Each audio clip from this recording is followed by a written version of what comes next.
Señores, gracias por seguir con nosotros. Hoy tenemos una entrevista que queremos compartir y que consideramos que muchos dominicanos y dominicanas, no importa el lugar donde se encuentren, estarán atentos a esta conversación.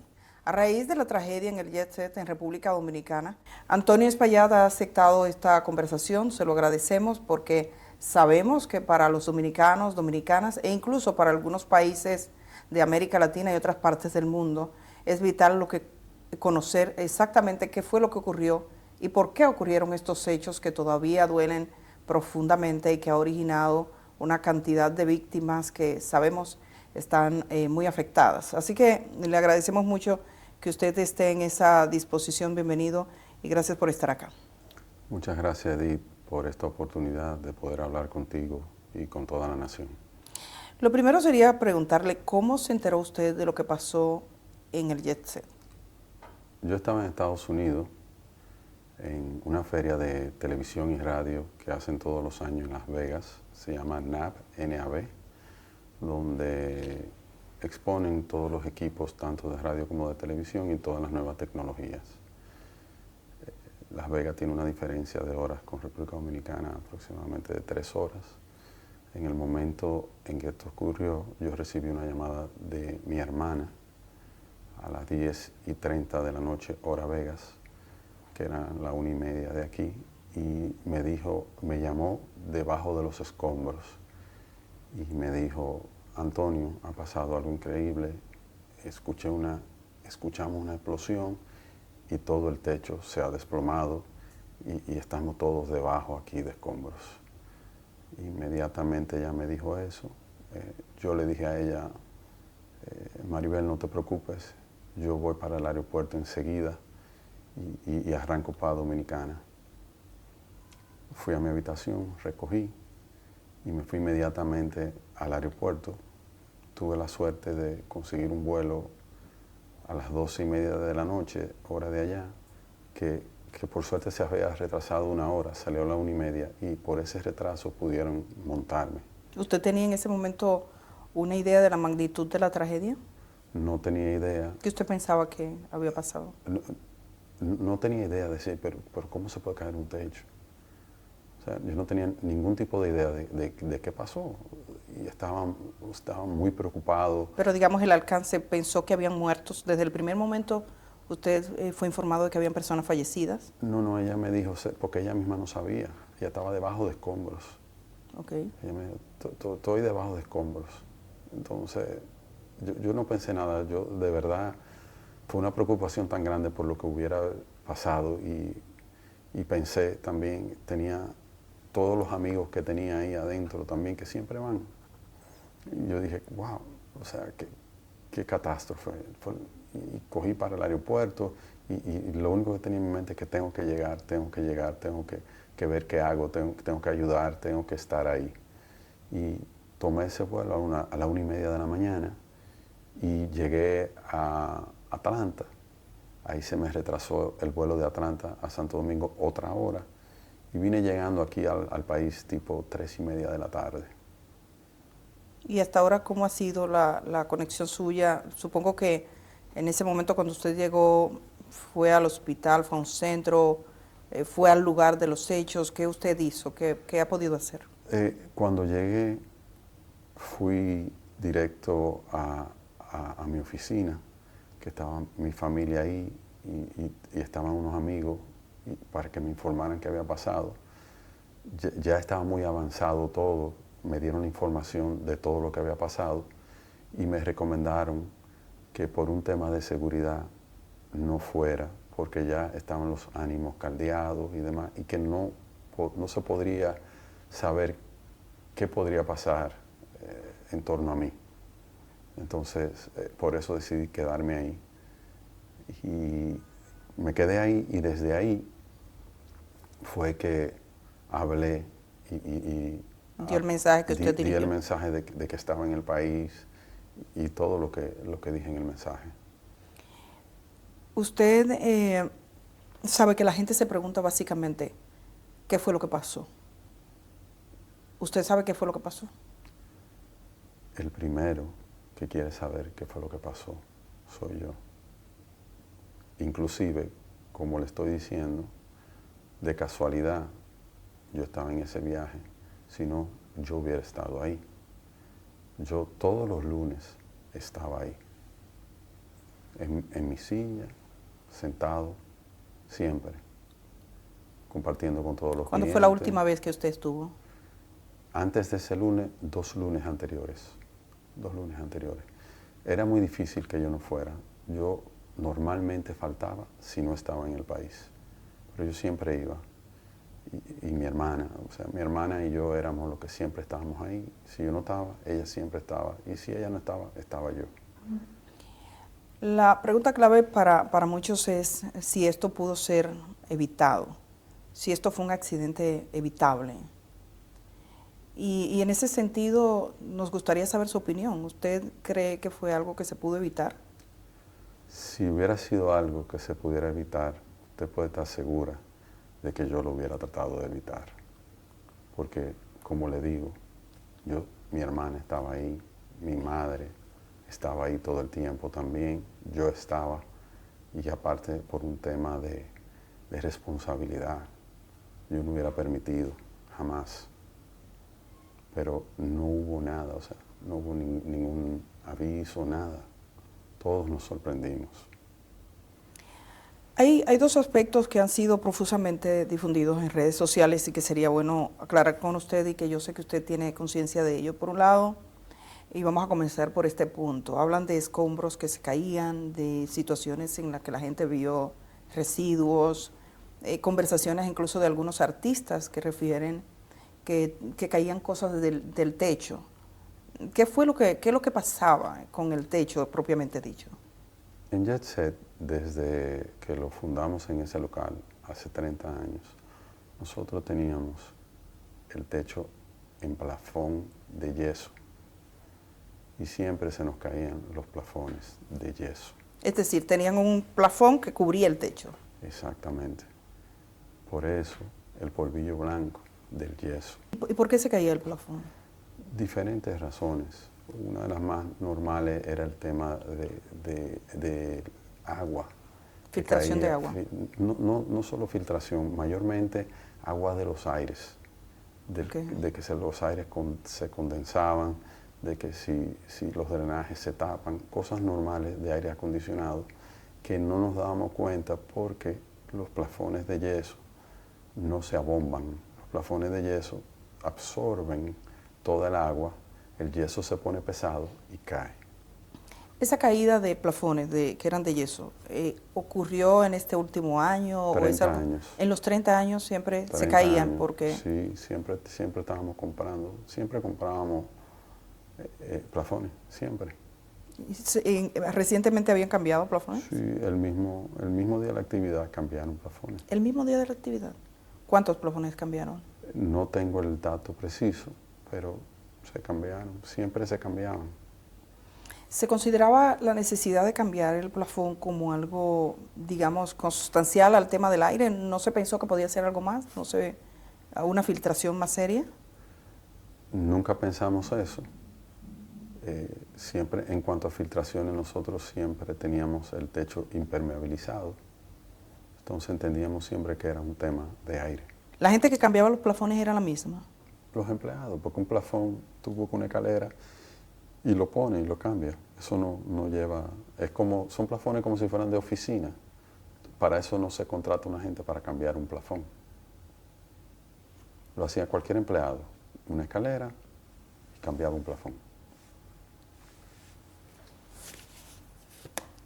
Algo vamos a tener que cambiar en el país para que no nos pase de nuevo. 3 cosas que usted piensa que podríamos hacer a partir de este momento. Hay muchas cosas que yo entiendo que a partir de este momento van a cambiar. Yo entiendo que juntos debemos ver todo esto y juntos ver qué cosas tenemos que cambiar. Dando reversa, y como este negocio ha sido objeto de mucho escrutinio público, alguien encuentra un comentario hace 7 años que decían o insinuaban, hay problemas con este techo, que veía alguna filtración. ¿Es posible ustedes en esa etapa recuerdan, si usted mismo recuerda si vio un mensaje como este y si tuvo alguna duda? nunca vi un mensaje. Y Pero ya usted dice que los plafones siempre tuvieron. Siempre, 30 años están ahí. Para mí es muy difícil. Yo mismo no podía ver el techo. Lo que veíamos siempre eran los plafones. ¿Nadie nunca examinó el techo? No, ¿Nadie verificó si había un problema estructural o de filtración de agua? nunca. Nunca. De filtración, siempre en el edificio hubo filtración, inclusive cuando lo compramos, a finales de los años 80, tenía filtraciones el edificio. ¿Cómo usted compra ese edificio? ¿Cuál es la historia de ese edificio? El edificio era el cine El Portal y nosotros solo compramos a los propietarios de ese local. El Jet Set estaba ubicado al lado de la Coca-Cola. Tenía 21 años ahí. Y la gente, los propietarios del terreno eran los dueños de la Coca-Cola. Y ellos ahí nos dijeron que iban a necesitar el terreno. Entonces nosotros dijimos que no había ningún problema, que nos dieran 3 años para mudarnos. Y en ese tiempo ubicamos el cine. Nosotros queríamos estar en el área, porque era un negocio de esa área y entendíamos que lo mejor era como mantenernos en el área para seguir teniendo la misma clientela y que no le fuera difícil a la gente como reubicarse. Estamos hablando del principio de los años 90. Y entonces usted compra.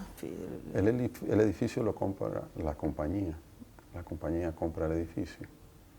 Y entonces ahí duramos un tiempo y luego entramos a trabajar, a remodelar. Para ustedes entrar y hacer la discoteca ya dentro, como era previamente un cine, ¿hubo algún cambio en la estructura?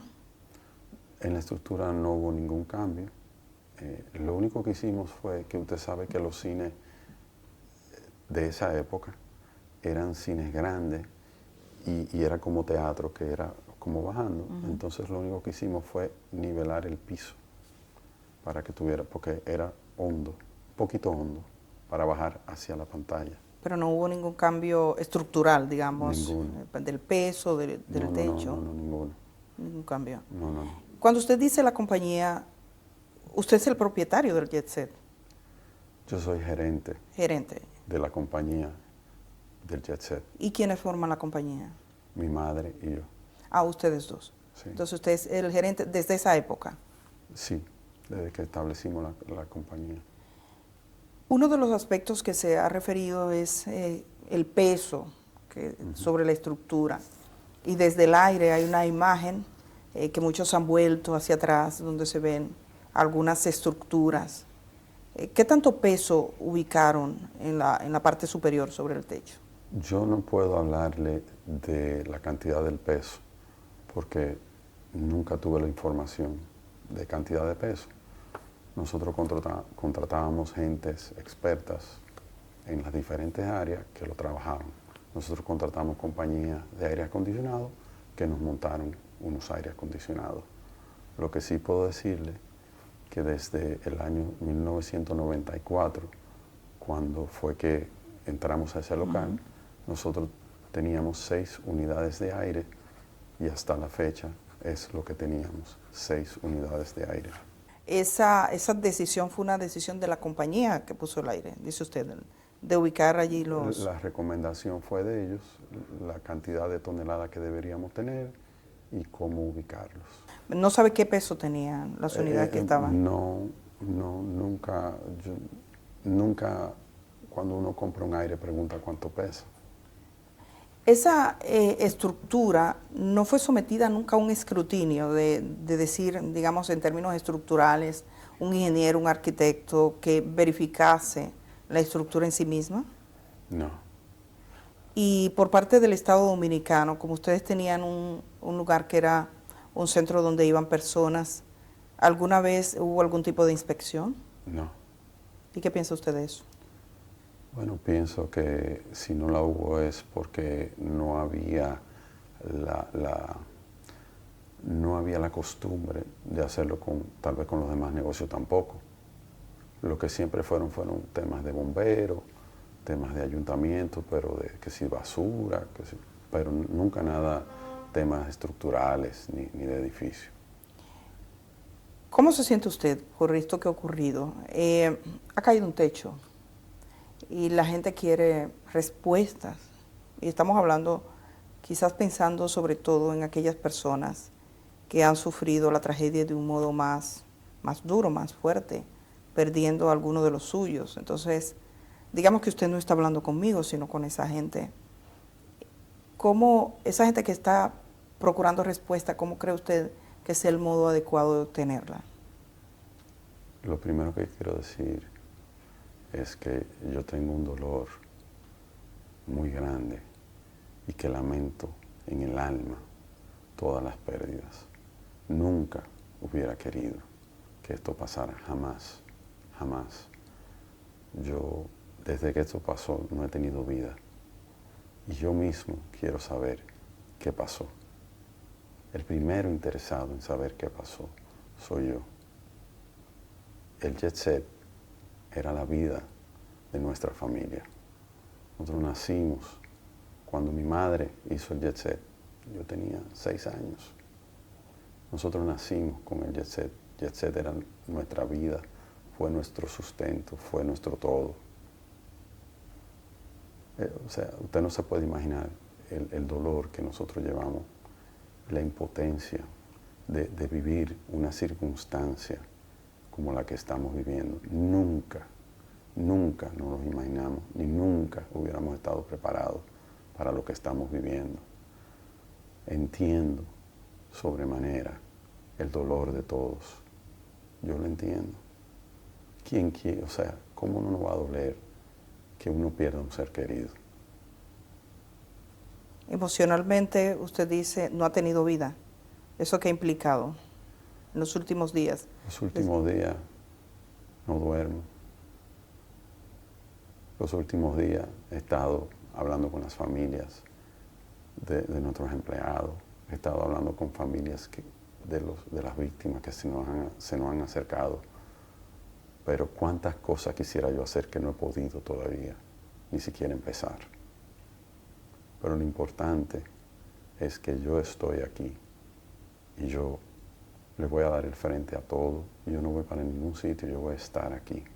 Y todo lo que esté a mi alcance y todo lo que yo pueda hacer, lo voy a hacer. ¿Cuántos empleados tenían en ese momento presente en el lugar? En el lugar habían unos 23 empleados. Tengo entendido que han fallecido 25 empleados. 6. Sí, 6 empleados fallecieron. ¿Usted ha hablado con las 6 familias? Sí, con las 6 familias y he hablado con todos, con todos. ¿Eran empleados formales o había alguno que no estuviese formalizado como empleado? Eran empleados formales y habían también empleados contratados por el día, como camareros, que te trabajan ese día, que no son empleados formales, sino que ese día no trabajan en otro sitio y te ofrecen el servicio para ese día. ¿Y alguno de los que murió estaba en esa condición? Sí.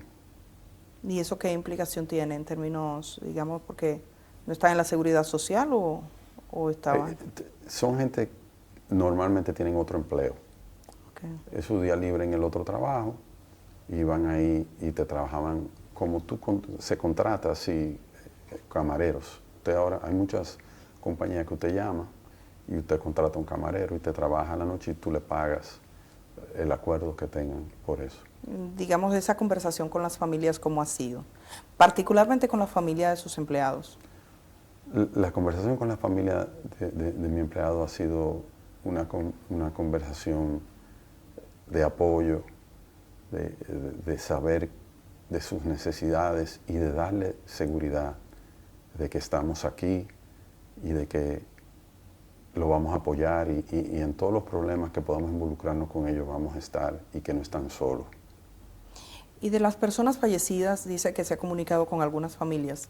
Supongo que ellos se han acercado a usted. Ellos se me acercaron, sí. ¿Y cuál ha sido, digamos, el tono de esa conversación?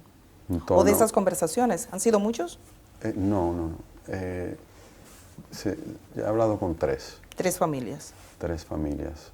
2 fallecidos, 2 de 2 familias fallecidas y uno de uno herido, de una muchacha herida. Ellos me han expresado que no tienen en mente ningún tipo de acción legal en mi contra.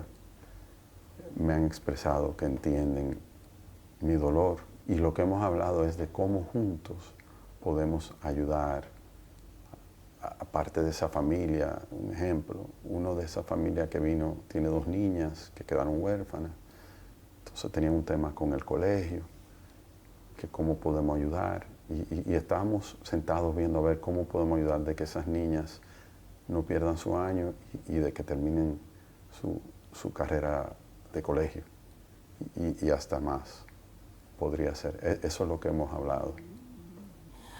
Hay algunos vecinos que han hecho referencia a ciertos contratiempos, creo que con el sonido que tuvieron, que hablan de la presencia de algún fiscal o una fiscal allí. Usted, en este tiempo, usted que fue gerente de ese lugar, ¿cómo fue esa relación con los vecinos y qué problemas legales fue lo que tuvo el Jet Set? El tema con los vecinos lo manejó mi hermana.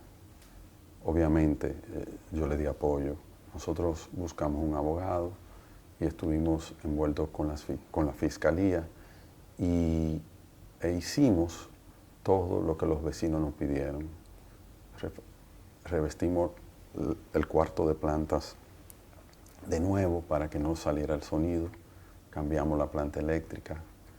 Por un tiempo trabajábamos solo con planta.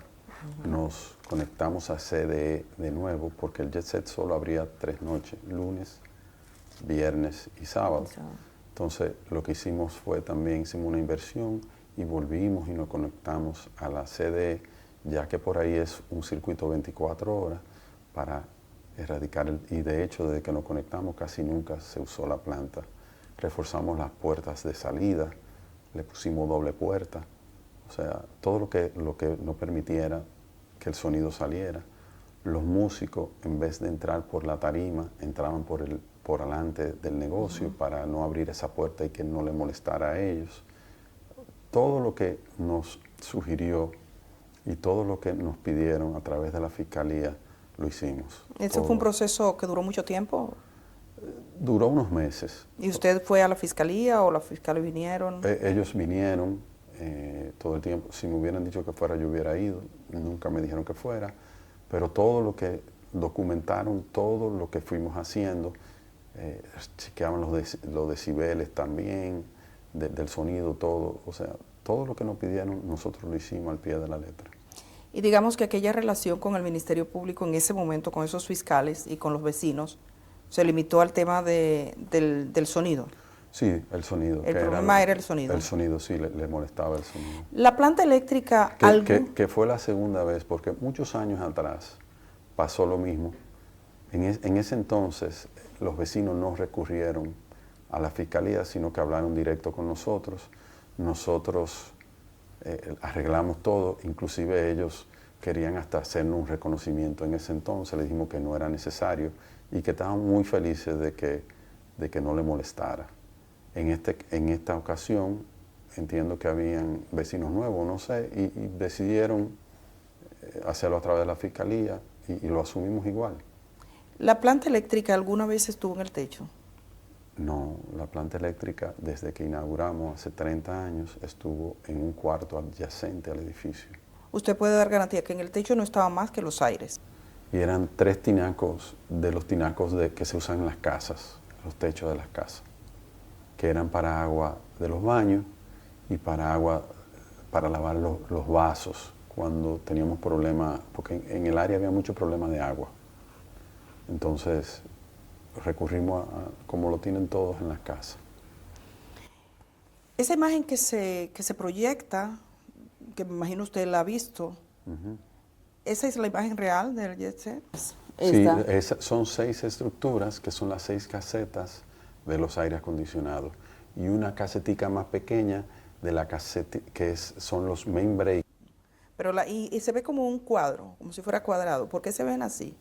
Como si fuera cubierto, como si estuviese... Ok, los aires acondicionados nos recomendaron que lo techáramos con una caseta de alucín porque el salitre es muy fuerte, ahí estamos muy pegados al mar Entonces los aires, para que nos duraran un poco más, ellos dijeron, para el mantenimiento y todo lo demás, hágale unas casetas de alucín y así ellos pueden durar más. Y se le hicieron las casetas de alucín. ¿Y eso lo recomendó la empresa que lo instaló? En el momento, estamos hablando de hace como 10 años. Pero fue la empresa que lo Sí, colocó. sí, todo. Que tengo entendido que esa parte de los aires están al aire libre. No, porque hay diferentes tipos de aire acondicionado. Uno le llaman split, otro le llaman de paquete. Lo que son split son dos tipos de aire. Son unos aires que tienen el condensador, que me parece que es el que está techado, y el equipo afuera. Que ese no importa que se oxide, es el condensador que hay que cuidar. Muchos ojos se viran hacia el techo, hacia lo que ocurría. La manera en que el agua se filtraba, ¿era del techo mismo o se suponía que había algún tipo de conexión desde abajo? Es decir, usted dice que no se suponía que estuviese filtrando el agua, pero estaban arriba los condensadores. ¿Cómo se suponía que esa agua llegaba a los plafones? Cuando ellos lo estudiaron, cuando lo analizaron. Los aire acondicionados, su tubería condensa y tienen también los desagües. Esos desagües, porque ya se tiene alfombra, esas alfombras levantan mucho polvo y los aires se tapan. Cuando se tapan, te tapan el desagüe, cosas así, según me explicaban los expertos del por qué. O sea, entiendo. La estructura, usted dice, impermeabilizaba el techo. Se ha hablado mucho sobre qué era lo que se hacía, el tipo de trabajo, si esa estructura recibió unos finos, que le llaman, si para evitar filtraciones se fue poniendo un poco más gruesa. ¿Qué tipo de trabajo se hizo? Nosotros siempre impermeabilizamos. Nosotros nunca autorizamos un fino. O sea que... En los últimos 30 años. No sé si antes de nosotros el cine puso fino. Nosotros siempre impermeabilizamos y no era constante. Un impermeabilizado tal vez no duraba 6, 7, 8 años. Inclusive ahora últimamente se impermeabilizó. ¿Cuándo? Terminamos hace un mes o algo así. De impermeabilizar. Impermeabilizar, sí. Justo por el tema de las... Que cada cierto tiempo ya hay que hacerlo para que no filtre. ¿Cómo había sonido? Ajá. ¿El sonido estaba también, dependía del techo? No. ¿De qué dependía? De las paredes. El sonido era pegado a las paredes porque el sonido normal era pegado a las paredes con su subwoofer, que es lo pesado, en el piso, que son los bajos. Los bajos siempre están en el piso, que es lo que pesa. Las bocinas no son pesadas, porque son bocinas modernas de Mayer Sound, son bocinas relativamente pequeñas, como así, pegadas a la pared. Ahora hablan del sonido, del efecto que el sonido puede tener sobre las estructuras. ¿Alguna vez le hablaron de eso? No, nunca. Y habían otras bocinas, que eran las bocinas que se utilizaban para las orquestas, que esas que eran como 6 o 7 bocinas juntas. Esas estaban colgadas en la tarima. ¿Cuántas salidas de emergencia tenía Jet-Set? Jet-Set tenía 5 salidas. Incluyendo la puerta principal. Incluyendo la puerta principal. Tenía ¿Dónde estaban? 2 salidas de emergencia en el fondo. Tenía la salida de la tarima. Tenía otra salida en el bar principal que estaba al lado de la tarima. Por ahí entraban los empleados y entraban todas las mercancías. Y tenía la del frente. Eran 5 por todo. ¿Ninguna estaba cerrada por fuera? No. ¿Estaban habilitadas? Todas. La gente salió por ahí. ¿Alguna remodelación se hizo? Sí, en 2 ocasiones. En el año 2000 se remodeló. ¿En el año 2000? Y en el año 2015. ¿Qué se hizo específicamente? Mayormente cambio de tapicerías, alfombras, sillas, mesas, básicamente. Y anexos fuera de la estructura, fuera de la estructura. O sea, que no implicaba un peso No, para la estructura. no. Y cuando se hizo esa remodelación, ¿fue un personal calificado? Sí, todo lo que nosotros hicimos siempre contratamos ingenieros, expertos en el área. Y nunca nadie se fijó, nunca nadie miró. No, porque, como le explico, eran remodelaciones de abajo, o sea, del salón. Telas, alfombras, sillas, bares, decoración. Cuando se puso arriba que usted decía que se impermeabilizó, ese personal tampoco notó nada. No notó No. la posibilidad de un quiebre. No. Pero ese personal que ponía la impermeabilización, ¿qué capacidad tenían? ¿Había algún ingeniero entre ellos? ¿Usted contrataba empresas? ¿Eran empresas? Por tiempo se contrató empresa, por tiempo se hizo con gente de mantenimiento de nuestra misma gente, porque los impermeabilizantes los venden, o sea, ahora te venden como por cuadro y tú simplemente lo pegas al techo. Entonces, eso no necesita más de ahí. Se han contratado compañías también con otro sistema que era que le tiraban como un caliente arriba para que se pegaran todo. Todo eso ha ido evolucionando con el tiempo. Pero nosotros siempre contratamos esos servicios.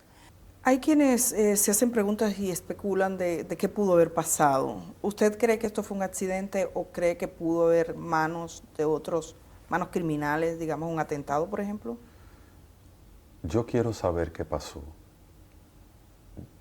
Yo no puedo decir que fue una cosa u otra. Yo quiero esperar el peritaje, que es el único que puede decirnos qué pasó. ¿Usted ha iniciado alguna investigación, la empresa como tal, al margen de las investigaciones oficiales, o piensa hacer alguna indagatoria con sus técnicos? Eso nuestro equipo legal lo está evaluando. En esta etapa todavía no sé qué se va a hacer. Esta es una tragedia de gran proporción para el país. Cuando usted, ¿en qué momento usted tuvo conciencia así plena de la magnitud de la tragedia? Que usted dijo, esto es más de lo que yo pensaba. En el momento en que lo fuimos viviendo. Cuando yo llegué al país, yo no me imaginaba que era algo tan grande. En el momento en que se fue desarrollando todo fue que fui viendo lo grande que era, con las víctimas y con todo lo que iba pasando. No tenía idea y no podía creer lo que fuera algo de esta magnitud. ¿Cómo era la dinámica del Jet Set semanalmente? Esa fiesta de los lunes con los artistas, ¿cómo era esa dinámica de forma normal? ¿Cómo se vendían? ¿Cómo eran los tipos de contrato? ¿Cómo operaban? Nosotros teníamos ya demasiados años en el negocio.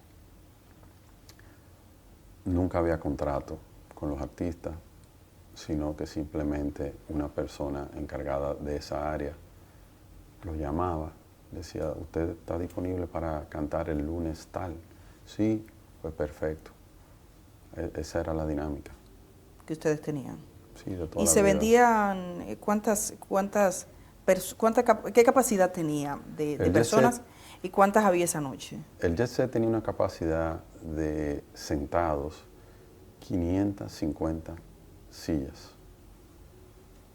Ahí no cabía más. 550 sillas sentados. Sí. ¿Y esa noche cuántos lugares estaban ocupados?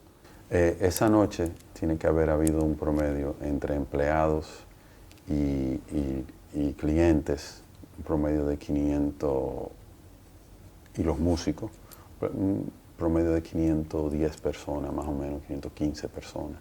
Era un sitio que, aunque se veía muy grande por fuera, al ser todos sentados, no era tan grande.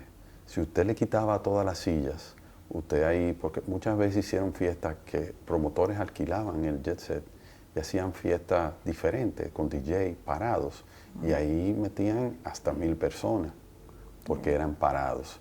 Pero el tema de sentados limita mucho el espacio. Entonces, por más que usted quiera, pero eran unos shows. La gente bailaban, pero la mayoría de la gente lo que hacían era ver el show. Entonces no había tanto espacio. Ahí con 500 personas, 550 como mucho, ya eso estaba que no cabía nadie. Que no fue el caso de ese día. Ese día había espacio. O sea, que ese día había menos de 550 personas. Seguro, más o menos por ahí. Había una costumbre de tener como mesas. La gente tenía mesas para... ¿Usted tenía un lugar específico? Por eso le llamamos la familia Jet Set.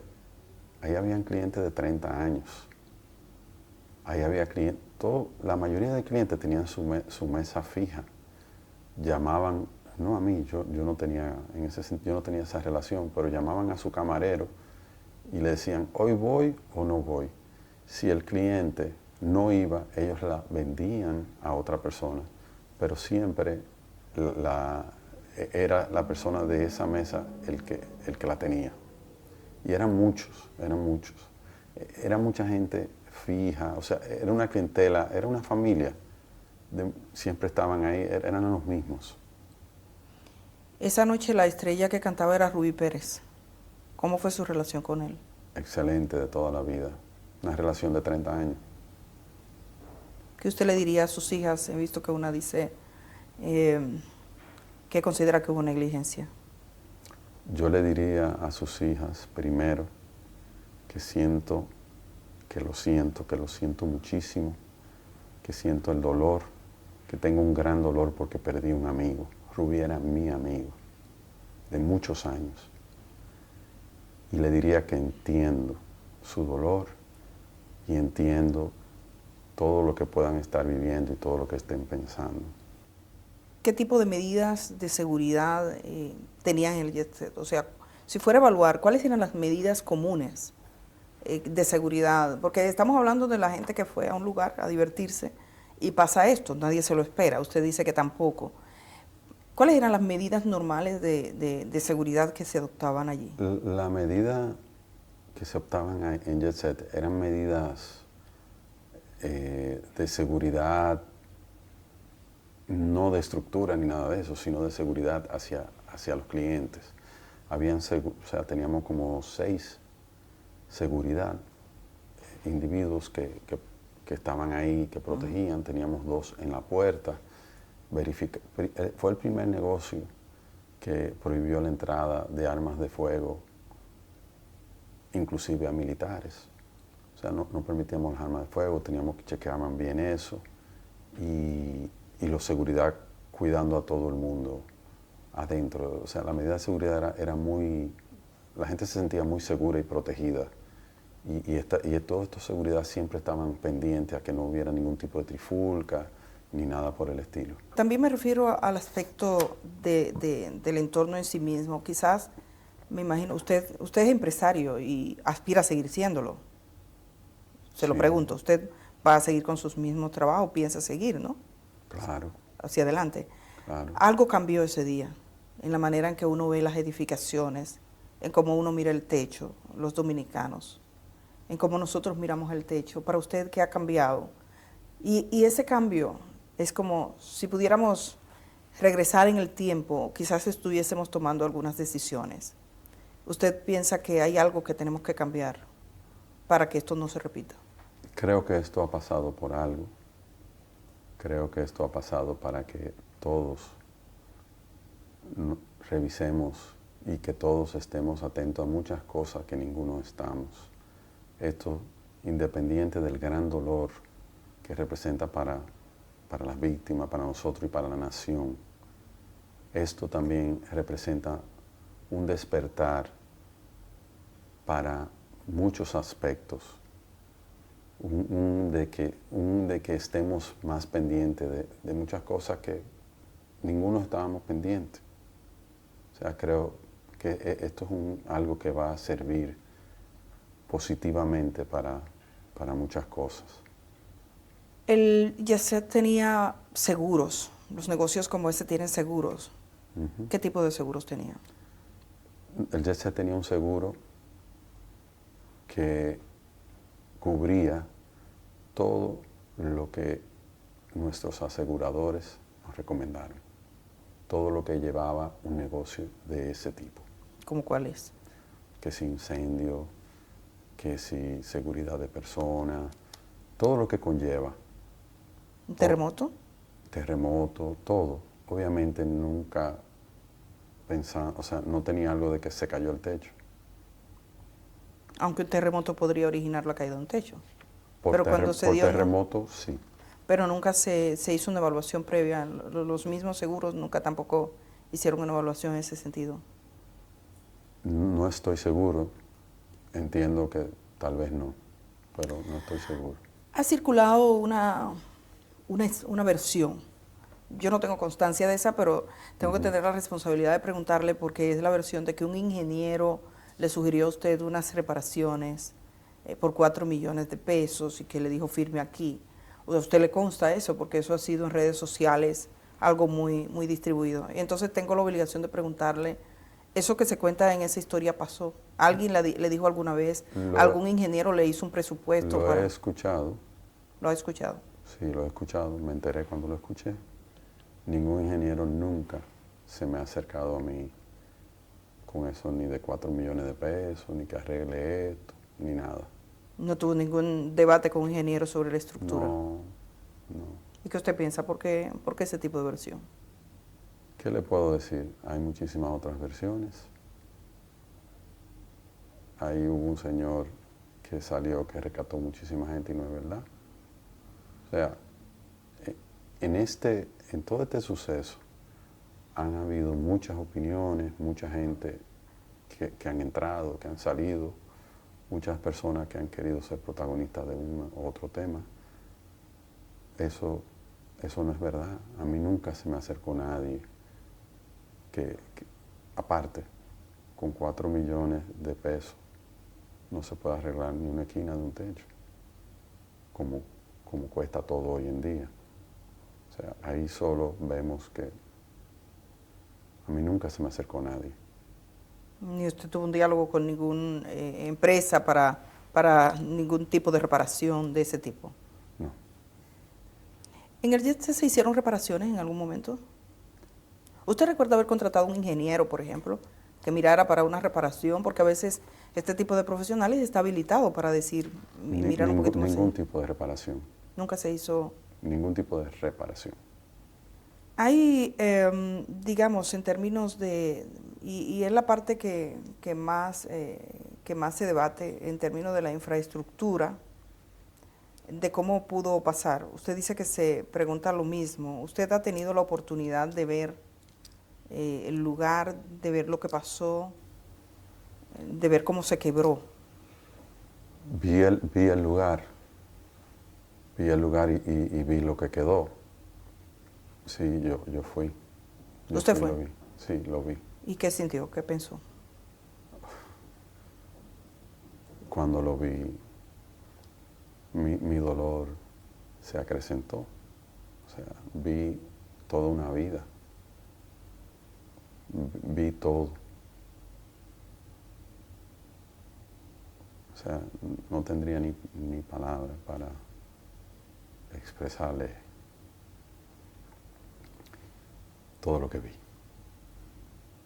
Sí, porque usted estaba vinculado emocionalmente también a este sitio. Nosotros nacimos con ese negocio, creado por mi madre. Y era un escenario habitual. Yo no faltaba. En diciembre nosotros tuvimos aproximadamente 20 fiestas con artistas en vivo. Yo no falté a una fiesta. El 26 de febrero fue el 52 aniversario del Jet Set. Y ahí estuvimos todos, mi mamá, yo, mis hijos, mi esposa, todos estuvimos ahí, mis hermanas, sus esposos, la familia completa, en mi mesa, donde yo siempre estaba sentado. Eso fue un mes antes de la tragedia. Yo siempre estuve ahí, siempre sentí la responsabilidad de estar ahí. Siempre, por todos estos años, ininterrumpido. En algunos países, cuando uno va a un sitio que tiene vocación de servicio público, uno ve en una pared ciertas verificaciones que se hacen. Usted ha sido empresario por muchos años en este negocio de diversión, un negocio que reunía a mucha gente. ¿Qué tipo de verificación se hacía? ¿Alguna vez se recibió una visita de algún tipo de verificación? La que fuese, del tipo de servicio, de lo que se paga, lo que sea. ¿Alguna vez alguna autoridad llegó hasta allí? Bomberos, ¿Bomberos? ¿Fueron? siempre, ¿Iban los bomberos? que los extinguidores, que las salidas de emergencia, eso. La gente del tema del trabajo, en un tiempo siempre pasaban a ver la cantidad de empleados que tú tienes, las cosas rutinarias. Salud pública para ver si los vasos están limpios, ese tipo de cosas. Nunca una revisión estructural. Nunca. Evidentemente, la parte más dura, digamos, frente a usted es esa idea que algunos tienen en su mente. Esto se pudo evitar. Esto sería negligencia, porque los accidentes pasan, pero la gente se pregunta, ¿se pudo evitar? ¿Fue negligencia? Cuando el hecho de que eso se haya formulado, y es la pregunta más repetitiva que se formula en este momento y usted lo escucha, ¿cómo usted se siente? ¿Qué usted siente respecto a eso? Yo me siento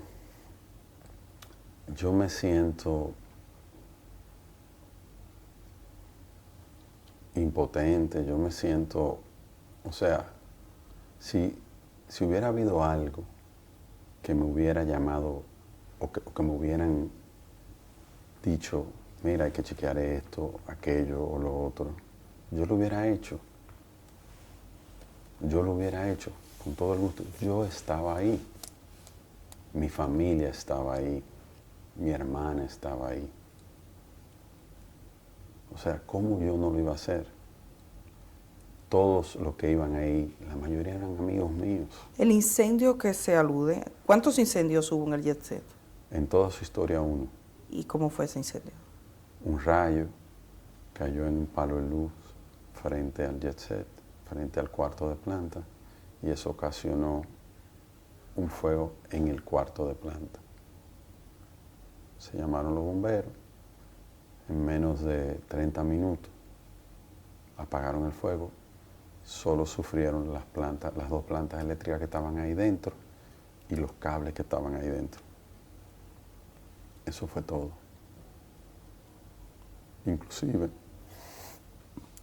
antes de a la semana de eso ya nosotros estábamos abiertos de nuevo. ¿Usted considera que hay quienes se hayan aprovechado para dañarle o algo así? ¿Usted tiene otros negocios? Yo no puedo juzgar a nadie.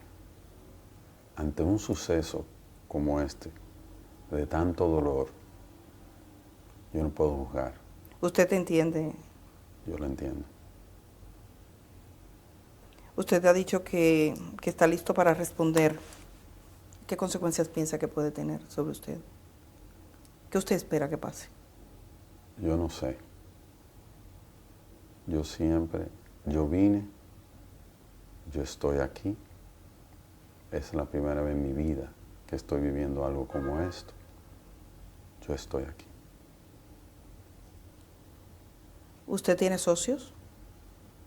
Han hablado de muchos socios. Mi madre. Su madre. Ella y usted son los Propietarios de la compañía de Jet Set. Es la fundadora y todo. Mi mamá. Lo más difícil de esto. Lo más difícil de esto es ver el dolor de todos los que están viviendo esta tragedia y el dolor de mi familia, y el dolor de los amigos, el dolor de los empleados. ¿Su vida ya no será la misma? No. ¿No cree? Después de esto nunca será la misma. Nunca. ¿Usted tiene otros negocios? ¿Piensa seguir adelante? Tengo que seguir adelante. Y tengo que seguir adelante porque tengo que ayudar a todas las personas que yo pueda ayudar. ¿Qué es de cierto en que sus cuentas han sido de alguna manera inmovilizadas porque se estaba pasando dinero de una compañía a otra? ¿Eso ocurrió? Salió ¿Un comunicado de sus abogados? comunicado de nuestra parte diciendo que no. No. ¿Es algo con lo que se puede estar tranquilo? Todos pueden estar tranquilos. Yo voy a estar aquí. Yo quiero trabajar. Yo quiero hacerle frente a todo lo que la ley me diga que tengo que hacerle frente y a todo lo que, aparte de eso, a todo lo que yo quiero hacerle frente. ¿Algo más que usted quisiera decirle a las familias de las víctimas, sobre todo? La familia de las víctimas, quiero decirle, lo siento. Lo siento mucho. Nunca hubiera querido que pasara. Y estoy totalmente destrozado con todo esto que ha pasado. Pero yo voy a estar aquí. Y yo voy a trabajar para ayudar y hacer todo lo que tenga que hacer y darle el frente a todo lo que yo pueda darle el frente. Eso es lo que yo puedo decirle. Ese centro es casi un lugar de peregrinaje. ¿Usted aspira a recuperar el terreno o ya no piensa volver allí nomás?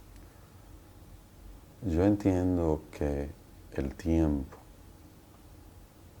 irá poniendo las cosas en su lugar y ahí iremos viendo.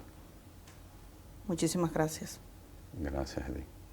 Antonio Espaillat, que es parte de esa compañía propietaria del Jet Set de República Dominicana. Gracias por conceder esta conversación y esperamos que de alguna manera responda a alguna de las inquietudes que tiene la población sobre lo que ha ocurrido. Gracias. Muchas gracias.